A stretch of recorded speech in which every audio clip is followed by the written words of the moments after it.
the Ooh, whoa. Welcome, man. Welcome back to the channel, guys. It is getting chaotic out here, and I may need some things on record, okay? Dash cam. My camera is now in dash cam mode. All right, so while that's going on, I don't know, I got maybe another, guys, it takes me an hour. By the way, I'm headed to school, guys. Training, all right? Training. Yes, I say this all the time. Whoa, buddy, whoa. Even dealership personnel, automotive technician have to go to training. And that's simply to stay up to date. In fact, the course I'm going on today is some kind of new hybrid transmission course on the Wrangler. Good Lord, it is hectic out here. So yes, which begs the question, guys, where are you cats getting y'all training from? Now I know my channel is full of DIY guys, and there's a few mechanics in here that work at shops. I know this personally because they message me all the time about cars. I guess they getting beat up on, Chryslers and things like that, and I have no problem with that. But I'm curious to know where you cats getting training from, or are you getting training, or is the bulk of your training coming from online or coming from on-the-job training? Okay, there's absolutely nothing wrong with that. You can learn as you go. It may take a little longer, and that strategy may result in a few mishaps, rechecks, or whatever you want to call it. But guys, you can use those rechecks as your advantage. You know, you can learn from those. An old guy once told me once before, if you're not getting any comebacks or any rechecks, you're not doing something right. So it's not so bad. Rechecks are not so bad from a standpoint of costing more money. Then yeah, but we get them. I get them personally. You know, everybody get them.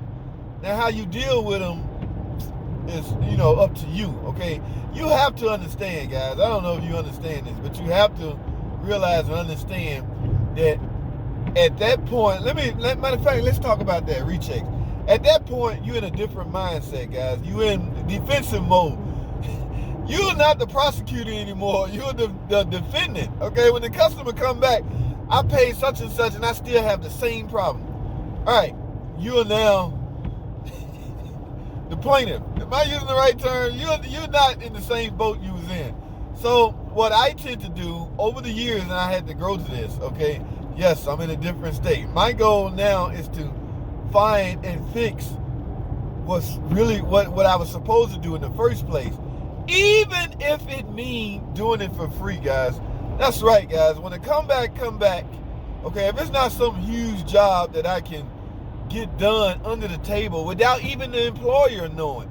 There's jobs I have done, took it upon myself to do for free.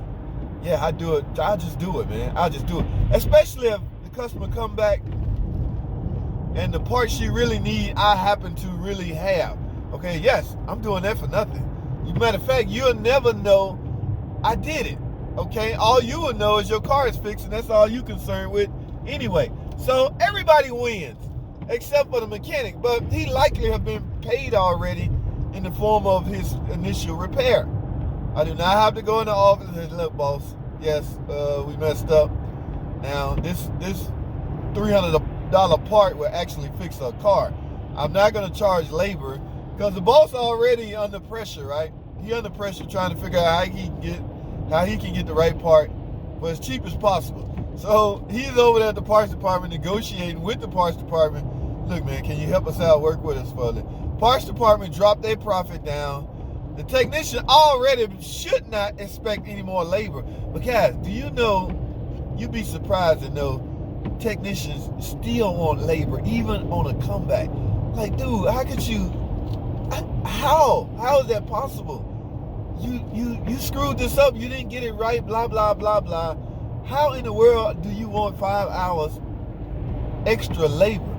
Maybe it's me, guys. I don't know. Maybe it's me, but I'm in a whole different mode at that point.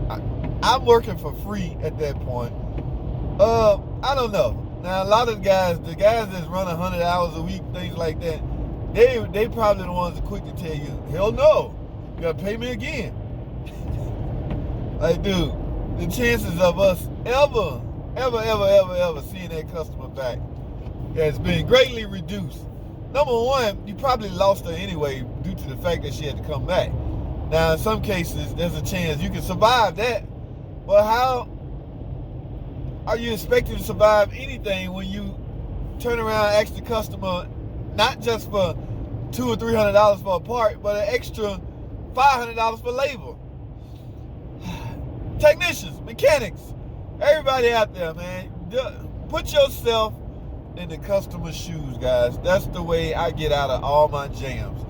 All right, I forget JT the mechanic. I am now Mr. Smith, the customer.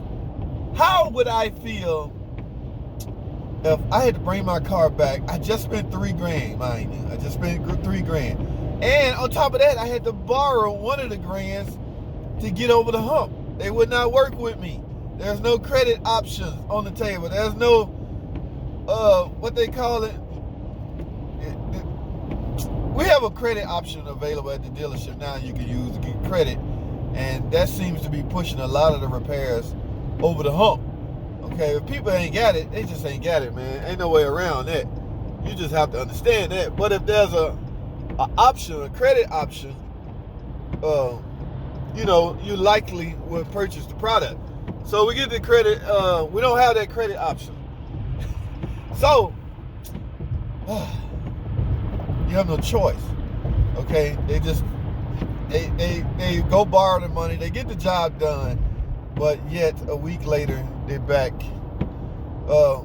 with the same problem, guys. And I'm not defending comebacks, but there are some comebacks that I don't care who you are, you just would not have caught.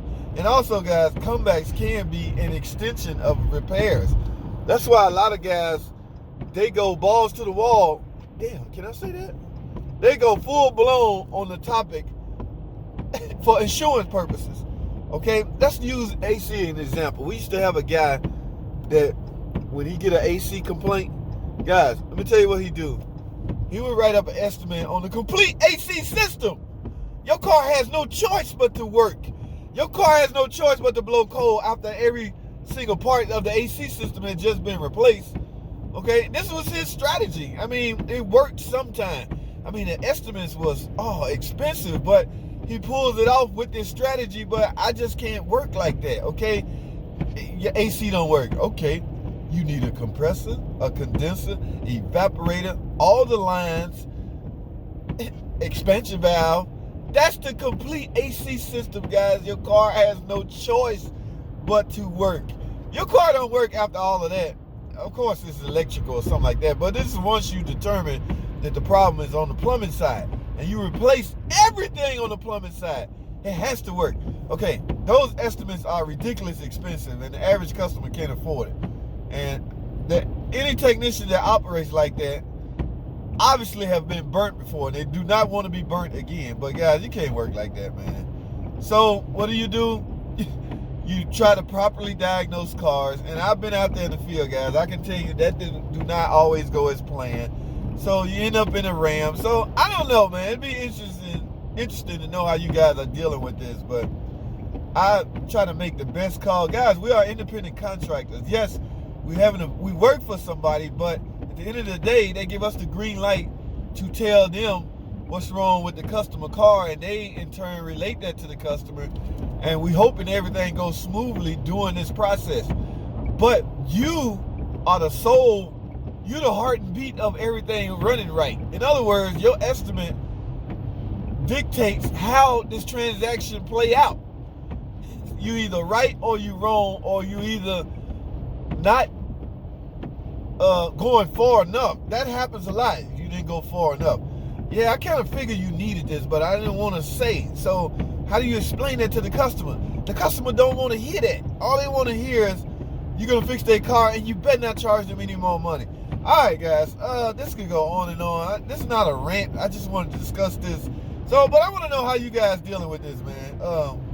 This topic done went all over the place, so I don't even know how to how to name it at this point. But guys, I'm almost at school, so I'm gonna wrap this video up, man. We'll talk some more on the way home. Thanks for watching.